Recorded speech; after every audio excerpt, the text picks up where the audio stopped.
Hi, this is Connie Haxby, licensed clinical social worker, and today I wanted to talk about grief.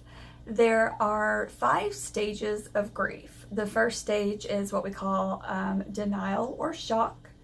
Bartering is another stage. Anger, depression, and then finally acceptance. And one of the things that I talk about with my patients when we talk about grief is that there's no right or wrong way to grieve.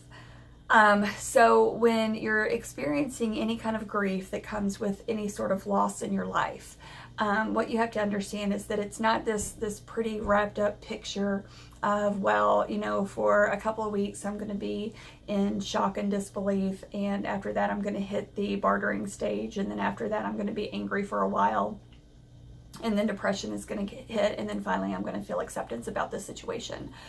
What tends to happen instead is that we kind of have this cyclical nature with the grief process. So there might be some disbelief, some shock and denial at first, and then you might feel depressed and angry, and then going back to shock and denial. You might then feel like, hey, I've got to kind of hold on this, and so I finally gotten to that point of acceptance, and then before you know it, maybe you're back to bartering and some of that anger again. And that's how grief works. It's sort of this cyclical nature of going back and forth between all of the stages before finally we get to the point of acceptance. There's no typical amount of time that we tend to experience grief.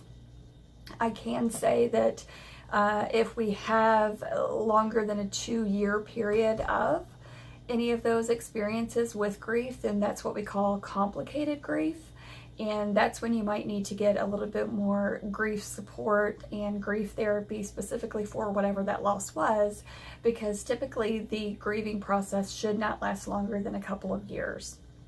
That doesn't mean that you're going to be upset and angry and depressed and sad and crying for up to 2 years, but it just means that if there's still a lot of emotion going on where you're unable to let go and get to that point of acceptance, then you might need to do a little bit more work on that specifically.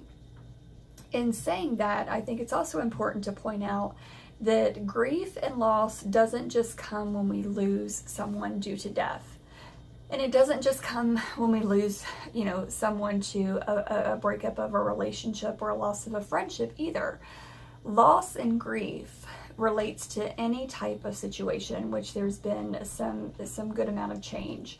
Moving to a new city, losing a job, having to say goodbye to something, losing independence. So maybe you're older, you're getting, up there in your years, and you're unable to drive anymore. That's a loss of independence. That's a loss of, some freedom, and that can bring with it grief as well. So any kind of loss is something that you're probably going to have some grief with.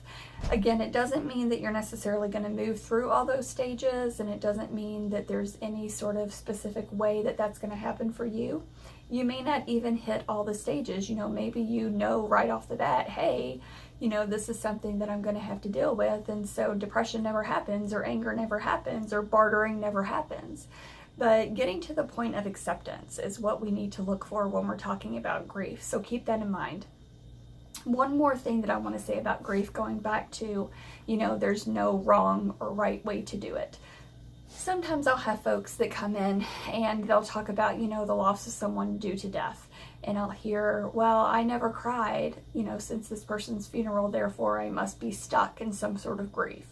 Or I don't think about the person very much, therefore I must be grieving wrong.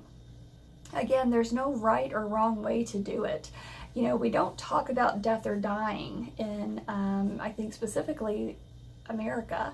I think it's one of those things that a lot of people are uncomfortable speaking about, so it's nothing that really gets brought up very often.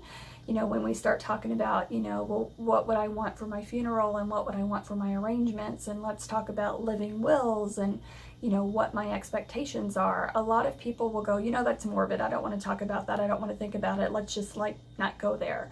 And it's something that we need to get comfortable talking about, because it is a part of life. None of us are getting out of here alive. So you need to be comfortable talking about any kind of loss, especially death and grieving, and just making sure that you're open to that process.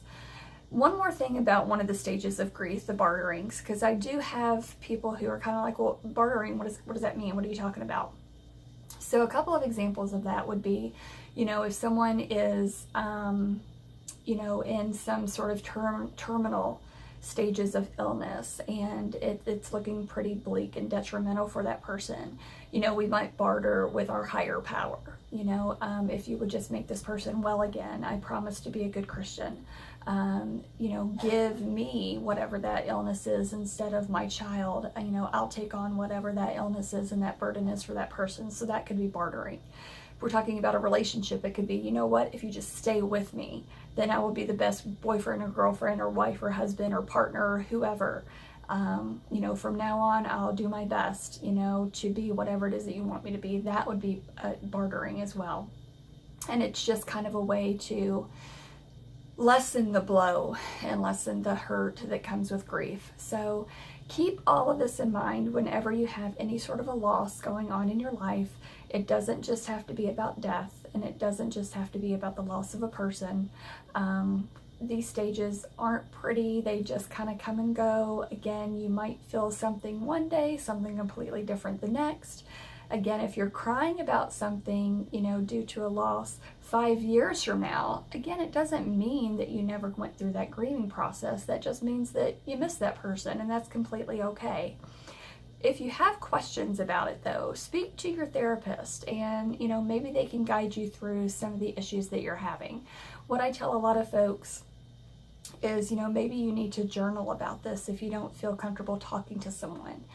Maybe you need to write a letter to this person, saying all the things that you wish that you could have said, and that might help you to get it out of, your heart and out of your mind and down on paper, just to kind of release it somehow. So use some of those methods if you're having trouble dealing with any kind of loss in your life, and see if that helps out. Until next week, have a great day.